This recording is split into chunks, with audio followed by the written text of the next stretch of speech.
its massively growing population.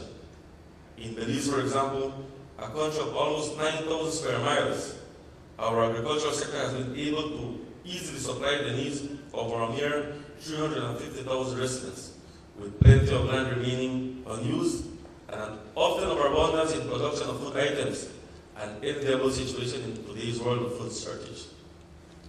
As our economies grow, so grows the need for energy.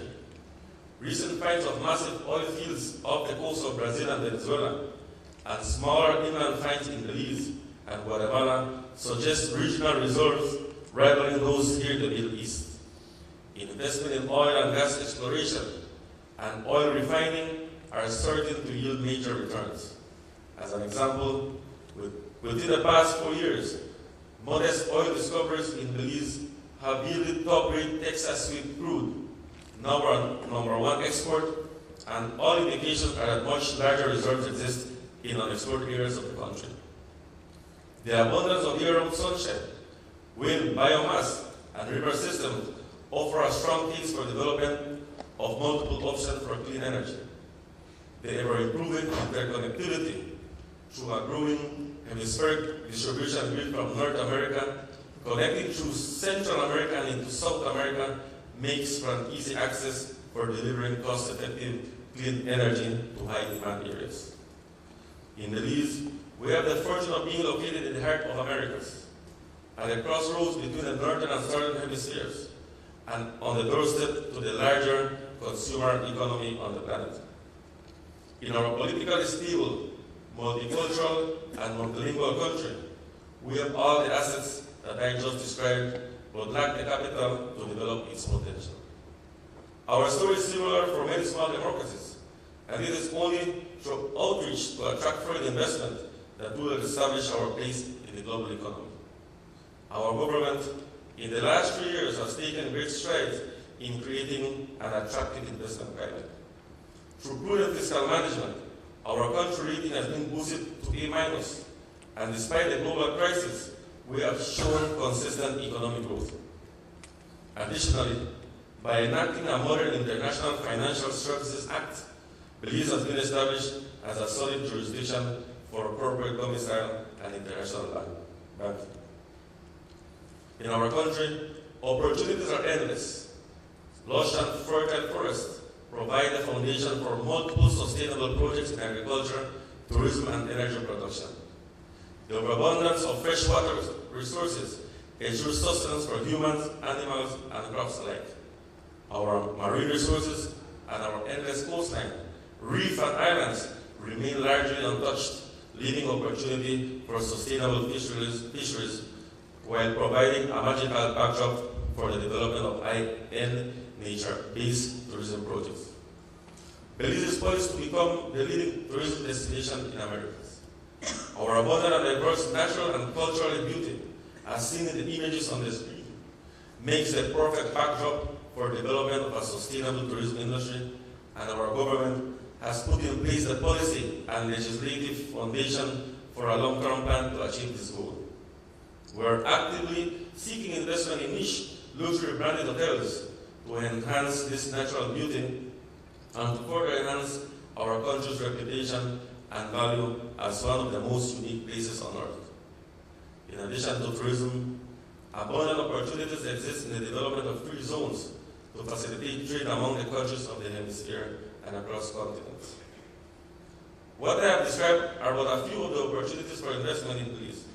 But even as we take the path of growth, we must be ever mindful of the need to balance economic development with best practices in social development of our people and environmental protection of our land and seas. With this principle in mind, our government has embarked on what we refer to the Horizon 2030, a long-term plan and vision for sustainable development for the next 20 years. I take this opportunity to invite you to look at Belize as a place to invest in a bright future and to join us in creating what will be the ideal sustainable model for a functional balance between high returns and responsible development. I would also like to take this opportunity to thank Mr. Adam Luce and his team at Equity Capital Group for assisting Belize in establishing its presence in Dubai and at today's event. We are pleased to announce that ECG will be signing an MOU with the Belize government to develop projects in mining, tourism, and property development in Belize. Ladies and gentlemen, I invite you to be one in Belize. Thank you.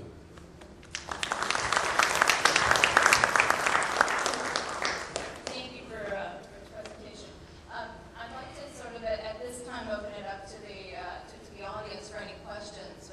But are there any questions at this point? I think the one from Nigeria. And I'll throw in some of my own. The question is, how do you prevent people from cutting down trees in the forests? Because in Nigeria, wood is utilized as fuel for cooking, and it is almost impossible to make sure that the people do not cut down trees. How do you regulate your own in your country? How do you regulate it? It's very difficult in Nigeria. We don't even know what to do.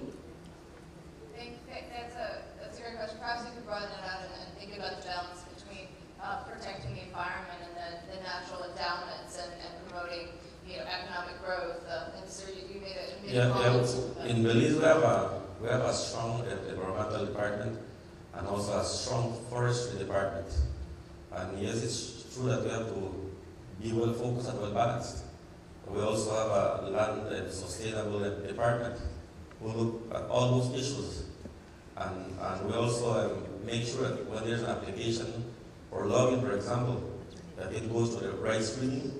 And we also have strong regulations to deal with people who would go and just cut the trees in the forest. Would the judge respond? Yeah, this is coming from my initial days when I was, when I started my career working posted in the rural areas to oversee some of these programs, and this was a problem which we also faced. I would say there are 2 or 3 methods by which we try to solve this problem to the extent it is. One is education. Education should be linked with providing alternative sources of energy. The first stage is when can we provide them with efficient stoves while they use still the wood, but if their efficiency increases to that extent, the use of wood can be diminished or decreased. That is the first stage. Second is, even yesterday's panel, which ANCTAD held, Green FDI, etc., can you provide decentralized sources of, say, solar energy, alternative sources of energy at a decentralized level? Perhaps the solar stoves or the decentralized production of solar energy which can then be given to the households. That's the other method which can be used. Innovative ways. There is a cow dung and other things, and there are technologies available by which you can use these stoves which make use of the existing cow dung, etc., through the gaseous process that it can be converted into, and through the education processes promoted to be used by the villagers so that the deforestation can be reduced. And I guess key to that point is it's a multi-step process, but it's also thinking about the alternate sources of energy and location. I know that's particularly a challenge in Nigeria. One of the key priorities is building out the power sector, trying to harness some of those resources. But obviously, this isn't something that happens overnight. Are there other questions from the audience? If not, I'd actually be interested to sort of follow up on the end of the minister's comments about the collaboration and here with the investors here, and to have a sense of why Dubai, why the GCC, and that sort of partnership, and even to the extent that Adam, you would want to sort of share with me about why Belize. I might need to get you a microphone if you're willing.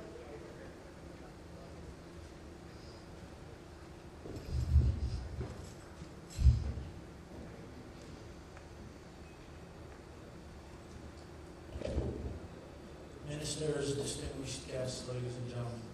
My name is Victor Nasser, and I represent Equity Capital Group. We are a global company currently in 6 different countries. We recently, our core business is mining.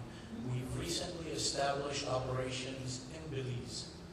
I can talk to you based on our experience and the cooperation that we've received from the Belizean government and the rapport and cooperation that we've established.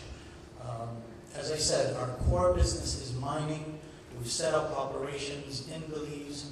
We're also establishing manufacturing plants there, and we are looking to export commodities from Belize to the region. We're also expanding, in addition to the commodities, we're expanding wood there, we're manufacturing, and we're planning to use Belize as a gateway to the region. One of the things that we're doing also is property development. One of the upsides to Belize, unlike many other countries where you can see in the video how pristine and beautiful nature is, you can actually own freehold interest. Unlike a 99-year lease, you can actually own.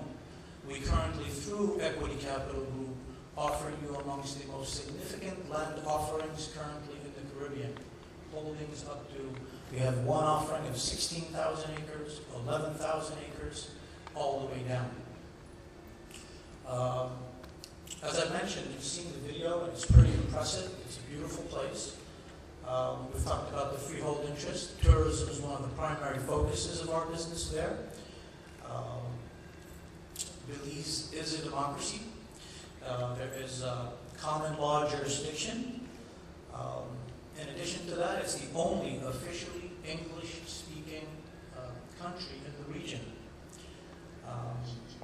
This is basically what we do there, and based on Minister Contreras' cooperation and the government as a whole, they've welcomed us. We've established multiple corporations in the country. We've established some corporations within 1 week. So it's very receptive to outside business. If there's any other questions on what we do there or on the cooperation of the government and what we've been able to establish there, I'd be more than glad to discuss it with any of you. Thank you. Thank you.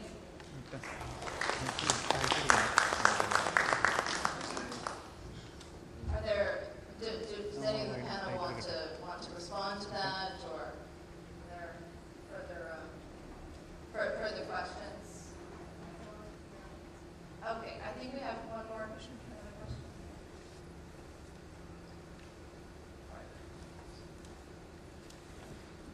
Thank you. My name is Nawara Sadiq. I'm a lawyer from Sudan. I guess my question to regarding the cross-border investment. I would like to know about the programs that you do with the countries just to getting them to adopt measures to enhance or to getting them or to integrate in the international economy and the cross-border trade. For example, many countries, although the Convention of New York regarding the recognition of arbitral awards and foreign judgments is signed 58, but still some countries and some reservations or they don't join important conventions. So what measures you do and what program you have with the governments? Yes, thank you. First of all, the department I work in at the World Bank, and then more generally the World Bank as a whole, that works with governments on establishing country programs. So we don't work on a specific reform because, I mean, an isolated reform is not going to yield any results. So the way we do it is we sit down with the governments, and that's actually the issue that we've been discussing outside about prioritizing reforms. We do have to tailor a reform agenda based on the needs of the government. So we go to the government entities, we see what is the need, what is going to yield the best results, going to create jobs, going to bring foreign investors, going to boost the local economy. And then, for example, in the case of arbitration, one of the recommendations that we give in the arbitrating commercial disputes indicators is for governments to, first of all, ratify the New York Convention for the enforcement of arbitral awards, and then second, for example, ratify the exit convention. So foreign investors, when they go into the country, know that they have some security if they have to go into disputes with the governments. So I can give you many examples of reforms, but I mean, usually the way we do it is we tailor a reform agenda based on the needs of the country and the investment climate deficiencies in these countries. Would you? I think I will approach this as a complement to what I've already said. From, let's say, the WTO membership, Sudan is not yet a member of the WTO and has put in its application and is in the process of accession. Now, we have seen that in the process of accession, you have to bring about a lot of regulatory reforms and also trade liberalization, which provides predictable conditions for the investors. And from the experience of recently exited countries like Vietnam, etc., you can understand that how much has it helped them in attracting foreign investment also, because it's a measure of predictability once you find yourself in certain policy reforms in the WTO.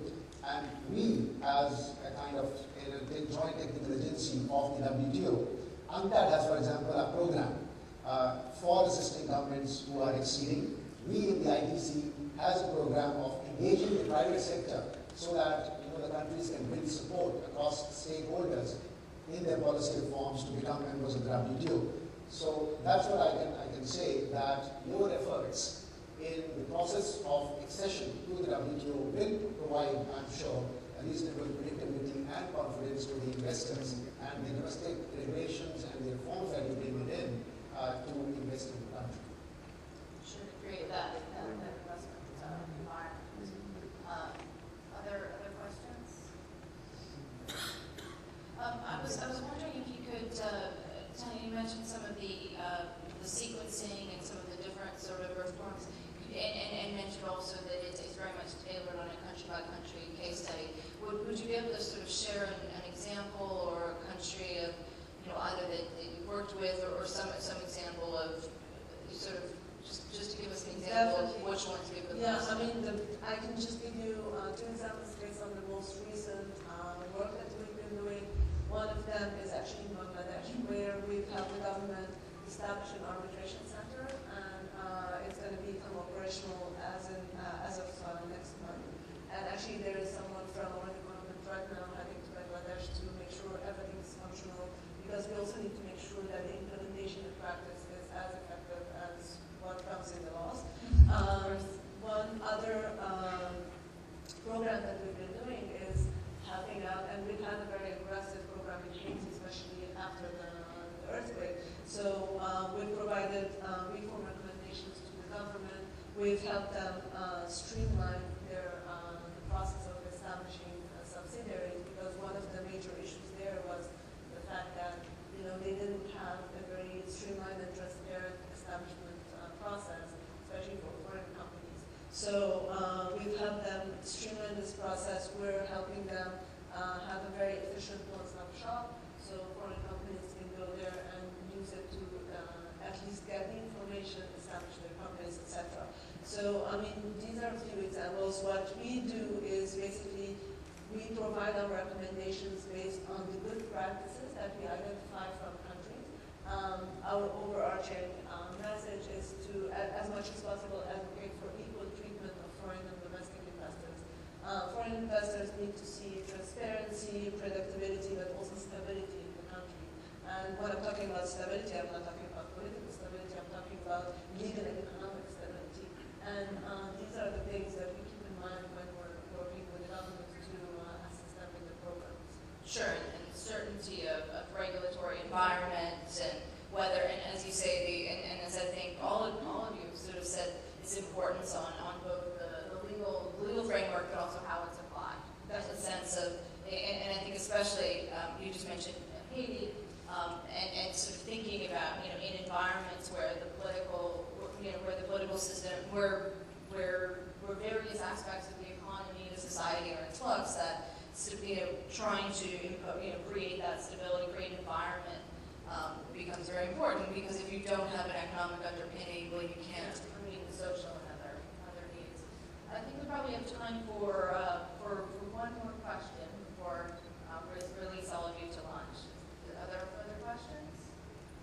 Oh, I'm sorry, it's the lights. There's a question back there. Thank you. So I'm the professor of the Finance University under the government of the Russian Federation. And we have a lot of graduates who are planning or who have started businesses, especially I'm interested well in the process of startups. The thing is that is a really great problem for any small and medium enterprise if they have some extremely interesting projects in the sphere of well, just modern technologies and things like that. I would like to ask whether there are some specific programs to support small and medium enterprises on the stage of startups. Thank you. Would you like to take that? Yeah, I mean, we, not my department at World Bank, but we have other departments that assist small and medium enterprises specifically to start up their businesses and then make sure they're operational and they can keep on operating the way they should. And I'm happy to talk to you after the session and give you some guidance on that.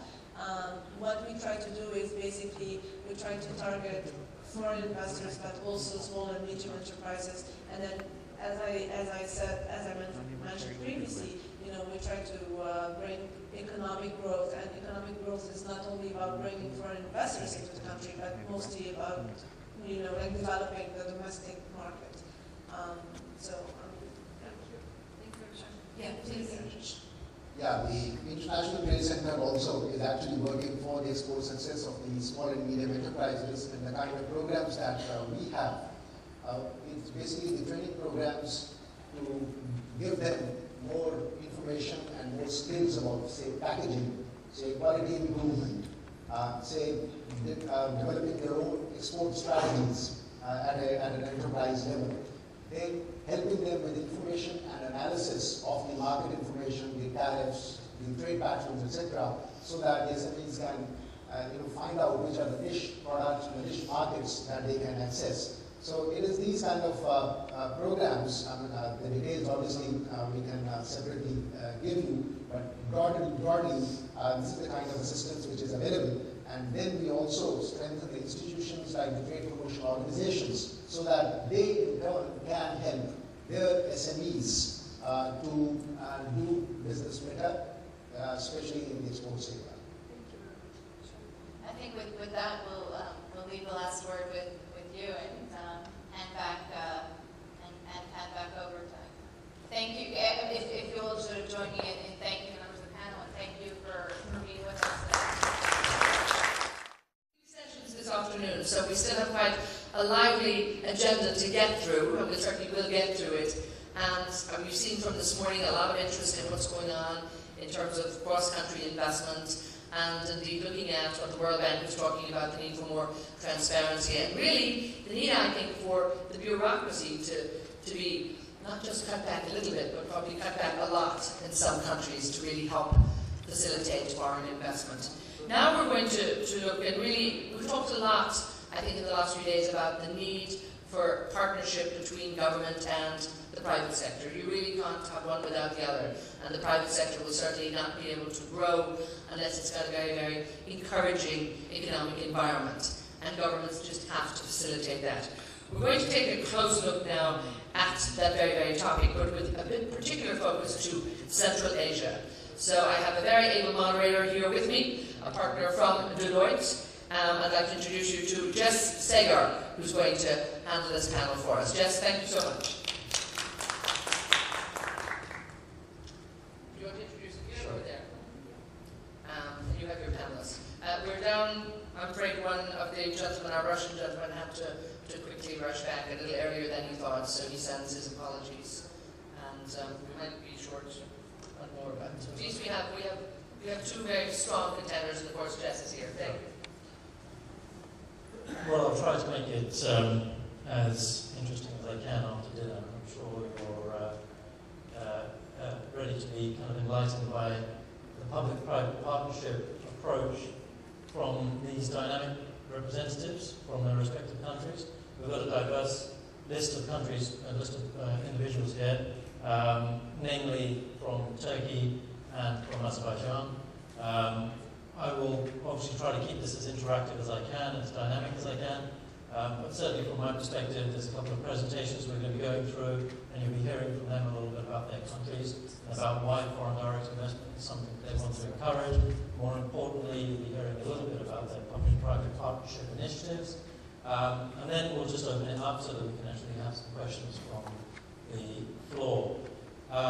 Certainly some things that I would want to learn, if I was sitting up there, is a bit more about the countries, a bit more about the individuals, and more importantly, what do these countries mean for me as an investor?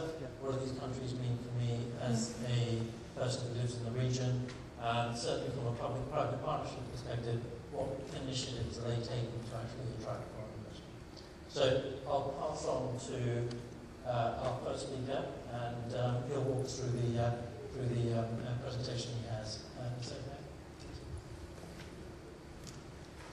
Thank you, Jess. Hello, everybody. I'm going to talk about a public-private partnership in Turkey. Just a brief presentation about the legislation, the opportunities, the past experience, and the future. Can I have my presentation? Okay. Well, Turkey is one of the first countries in the world which started to implement public-private partnerships.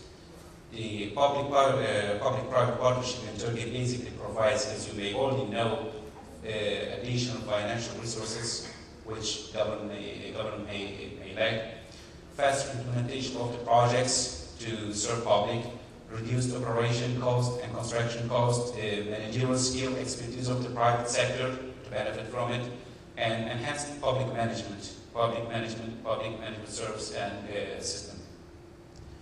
So we have opportunities in many areas in Turkey, starting from energy, transportation, especially agriculture, drinking water, health, tourism, and so on, mining environment, like preventing pollution, production, communication as well.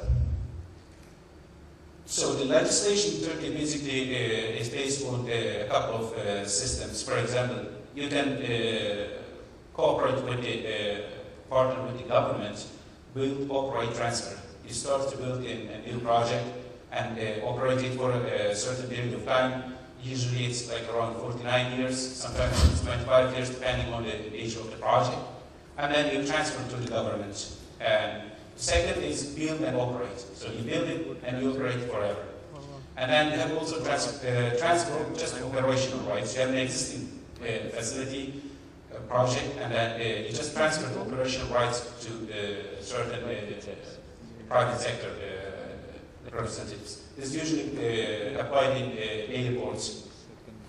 And then we have long-term rent in health. And then also we have build, lease, and transfer. These are the basic main systems which are applied in public-private partnership in Turkey. So the stakeholders are mainly Minister of Finance because of budgetary issues. We have state planning organizations, which is a vision, which gives us a vision, provide projects. And then we have Treasury on the government side, and then we have Public Procurement Agency. Projects are being auctioned in transparent and open way. And on the other hand, on the implementation side, we have the privatization authority, sometimes because there are some government assets which are going to be privatized, but which are going to be done through public-private partnerships. And then we have, of course, private sector, which is going to implement the project, and then we have relevant ministries and also local authorities, which might be involved in the process of the projects. So basically, those organizations have a couple of functions. For example, state planning, as I said, organizations in macroeconomic planning for the projects. Treasury for state priorities, for example, is very important. You may implement a project, you may build a project, but you have to make sure you will be able to sell your products to customers. In case of not being able to sell your products to customers, then the government says, okay, I guarantee you, assume that I will buy your products for a certain period of time within a specified price. Then we have Minister of Finance, of course, budgetary issues, as I said, and then we have Public Procurement Agency, just supervising the tenders. On the implementation side, as already said, we have privatization authority, we have other shareholders. So we have implemented numerous public-private partnerships in hydropower, usually in dams, and we have electricity distribution, which is right now completely privatized. It's going to be transfer of operation rights. And then we have mining licenses, which have been also implemented, are now being run by private sectors. We have airports, as I said. If you've been to Istanbul, it's one of the most developed, actually one of the best airports in Southeast Europe. It's again being run by a private sector. Similarly in Ankara, similarly in Antalya, which is a main tourist destination. We have marinas, again in tourism. There are also many implemented projects, PPP projects there. We have in health campus, hospitals, again implemented by private sectors, and so on. Now we have again losing progress right now. We privatize electricity distribution, and we look to privatize also the electricity generation as well. Right now, 50% of the electricity generation is being produced by private sectors, but the government is committed to privatize the whole generation. And then we have motorways, including 2 Bosphorus bridges. If you have been to Istanbul, then again, you will see there are 2 bridges. The third one is on the way, which is also going to be implemented by public-private partnerships. We have also another ongoing project, which is also a tube goes underneath of the Strait, Bosphorus Straits, connecting the Anatolian side with the European side. And we have a cruiser port, again, one of the largest cruiser ports in Turkey. It's going to be also build, operate, transfer. And also we have other seaports to be implemented through public-private partnership. For example, motorways, as I said, there are assets. They're going to transfer the operational rights of this motorways. As I said, it includes 2 bridges in Istanbul, the largest, and third one is on way to be built. And it's going to be